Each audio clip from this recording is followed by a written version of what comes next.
আল্লাহ, আমি এখন আর জায়গা ত্যাগ করব না, আমার হাত থেকে সুইটা পড়ে গেছে, আমি অন্ধকারে সুইটা খুঁজেও পাবো না। ও মাবুদ গো, একটু পরে আমার নবী আসবে, নবীজির চেহারার আলো দেখা আমি হারানো সুই খুঁজে বের করে নেব।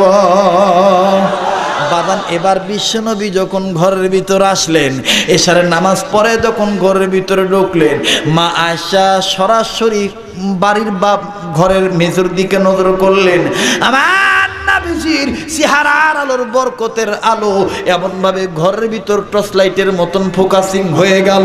মা আয়েশা নজর করে দেখতেছেন, যেই জায়গায় সুইটা পড়েছে ওই জায়গায় সুই জ্বল করে জ্বলতেছে।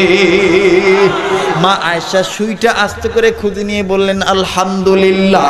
রাসূল বললেন, আয়েশা কেন তুমি এইরকম করে শুকরিয়া আদায় করলা আওয়াজ করে? মা আয়েশা ডাক দিয়ে বললেন, নবী গো, আজ আমি তামাম পৃথিবীর উম্মতে মুহাম্মাদীদের নর নারীদেরকে জানা দেব, এ দুনিয়ার মানুষেরা শোনো, দুনিয়াতে সূর্য ওঠে সকালবেলা, ভোরের পরে সূর্য ওঠে, দুনিয়ার আকাশে সূর্য ওঠে সকালবেলা।